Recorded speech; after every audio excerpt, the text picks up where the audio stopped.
You probably know at least one entrepreneur who's dumber than you, lazier than you, and much, much less experienced than you. But somehow, they've got a bigger business than you. How did you do it, Frank? Well, the reality is because once you're past the startup phase, it's really not about how early you wake up or how hard you hustle. It's about one thing, and that one thing is leverage. And in this video, I'm gonna show you why doing less on purpose is actually the secret to scaling more. Now, if you don't know me, my name is Deiss. My partners and I manage 17 companies across our $200 million holding group. So I've lived the late night, early morning, hustle and grind entrepreneurial lifestyle. And what I'm gonna show you now is how to stop being your business's best employee and start being its most strategic asset by tapping into 3 sources of hidden leverage in your business. Let's get into it. Leverage can loosely be defined as the difference between what you put in and what you get out. The lower the input and the higher the output, the greater the leverage. Said another way, leverage is about doing less but achieving more. So that's the goal. And now I want to give you 3 with maybe a bonus 4th tactical suggestions for how to do just that. Step 1, commit to doing less and maintain a don't do list. Now, most people think of focus and prioritizing as choosing what to do, but in reality, focus is actually about what you choose not to do. Now, personally, I have never been more productive than the year I made the fewest commitments. Here's what happened. So the year was 2020, maybe you remember it. It was the year that everything was shut down due to the COVID-19 pandemic. That year, I started 33 individual projects. What can I say? I guess I had a lot of extra time on my hands. But here's the kicker. When I looked back at the end of the year, I realized I had only managed to complete 3 of those 33 projects. Yep, just 3. That's pretty pathetic. That's when I decided to impose my 7 project rule. And the way that it works is simple. First, I can only commit to 7 new projects for the entire year. Now, if you do the math, that's approximately 1 project every other month, which is still a lot if you think about it.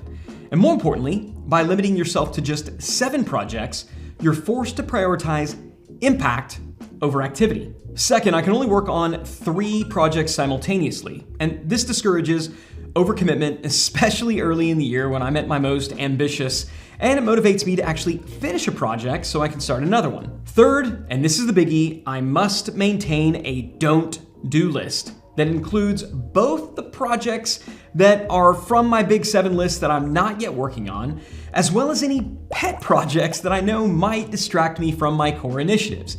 Now, if I complete my big 7, I'm free to add more, and at any time I can swap one of the big 7 projects for a new one as priorities and strategies within the business shift. I just can't have more than 7 total projects, and I can't start more than 3 at any given time. And I need to keep and review a list of the projects I'm committed to not taking on at this time. And it's really this do not do list that, believe it or not, is the most powerful aspect of this system, because again, choosing what not to do is as important as choosing what to do. Now, after making this commitment at the start of 2021, something pretty magical happened. By the end of the first quarter, I had already completed 5 of my 7 projects, and these weren't little projects either. These were major company shifting initiatives. That's the power of strategic laziness, also known as focus. By the end of the second quarter, I had completed the final 2 projects plus 2 more that I added. I basically took most of the third quarter off, but by the end of the year, I had racked up 12 completed projects. That was 4 times what I had completed the previous year, and I wound up having my best year in over a decade. Today, I wound up repeating this process every year, and the results have been the same in both really good years and frankly in less than ideal years. And this is the real power of focus. Step 2, shift from doing tasks to building assets. So we're talking about leverage, and leverage is all about return on investment, or ROI. Now, normally when we think about ROI, we obviously think about money.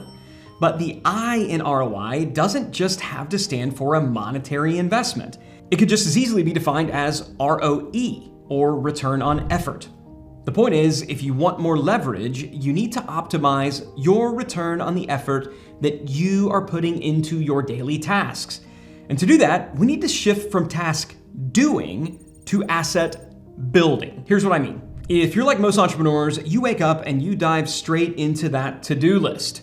The problem is, more times than not, everything on that list is a one and done task for you and only you to do. Now, if you don't believe me, just pause this video and look at your own to-do list. More than likely, it includes tasks like write that important email, fix that broken inventory system, call that angry client. The items on your list are best characterized as verbs, meaning they're things that you have to do. So if you complete these tasks, you'll have a momentary sense of pride and relief, but the next day, there's just gonna be another important email to write, another broken system to fix, and another grumpy client that needs to talk to you. There are always going to be more verbs on your to-do list that you need to do. That's why I want you to flip the script. Specifically, I want you to change the verbs on your to-do list into nouns by transforming them from an action that you do, a verb, into an asset that you create, a noun. So instead of starting your day asking, what tasks do I need to get done today? I want you instead to start your day by asking, what assets can I create today that will ensure I never have to perform this task ever again? In other words, we want to turn your to-do task list into a to-build asset list. Now, these assets might be something like a documented standard operating procedure, an email automation sequence, a repeatable hiring process, a sales script that anyone can use. So instead of writing that important email, what if you crafted an email template that someone else can customize and draft the next time? And instead of fixing that broken system, what if you recorded a Loom video showing how you fixed it so someone else can fix it next time? And finally, instead of getting on the phone with a grumpy client, what if you documented a talk track so that anyone in your company could de-escalate that situation? Or even better, what if you took a moment to look upstream at what made the client grumpy in the first place and built a system that ensured something like that never happened again? These are things that work without you, because assets, nouns, work when you don't. And if you build enough of them, that's when you get to be strategically lazy and still watch your business grow. Step 3, stop rewarding task completion and start rewarding asset creation. Now, as a general rule, we hire people to do tasks and then we praise the people who work hard and who go above and beyond, which usually means just working more hours. But that's not how you build a high leverage, high output team. Instead, I want you to reward your team for being strategically lazy. In other words, reward the ones who build, not just the ones who do. So for example, a salesperson who builds a sales playbook for the team, that's leverage. A marketing assistant who automates a weekly report, that's leverage. A project manager who builds templates instead of just finishing a checklist, that is leverage. And this is how you shift from a culture of martyrs to a culture of builders. Now, to really make this point, we instituted 2 policies at one of my companies. First, we began paying cash bonuses anytime a team member created a system or playbook that was added to the company operating system. Now, just to be clear, they had to get manager approval first because we didn't want a team member just wasting time building out systems and processes that no one needed just so they could earn an extra little bonus. But once we put out the call, we saw our asset list explode and we watched our productivity skyrocket.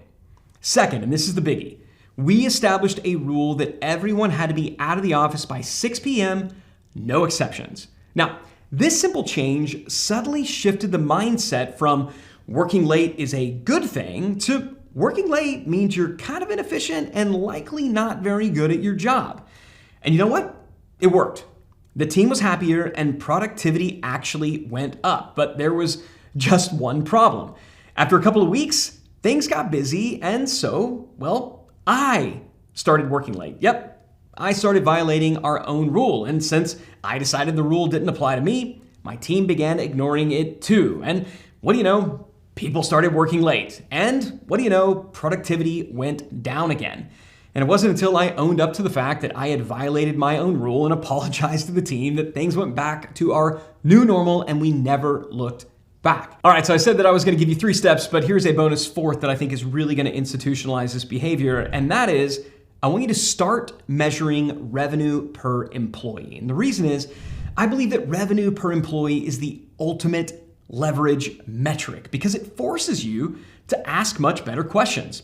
Instead of who can we hire to do this? How can we get more people to do this stuff? Instead, we ask, what systems can we build so that no one has to do this at all? And if your revenue per employee goes up, that's a sign that you're adding leverage, not just headcount.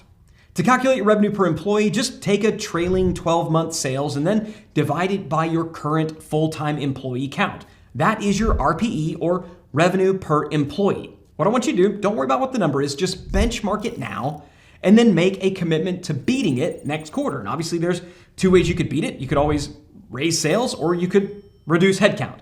See if you can beat it by simply raising sales with the team that you have. That is the ultimate sign of leverage. And remember, the more valuable that you are to your business, the less valuable your business is. And let's see if we can apply this to everyone in the organization too. That's what this strategic laziness concept is all about. And that is why it is such a powerful concept. But look, don't misunderstand me. Strategic laziness is not about doing nothing. It's about first choosing what not to do, then choosing what to do. Specifically, the right things that you're going to do once that work forever and that work even when you don't. All right, if this resonated with you, be sure to check out the link in the description that breaks down how we build and install custom scalable operating systems, which really is what makes this whole strategic laziness thing possible at scale. Go ahead, check it out, and I'll see you over there.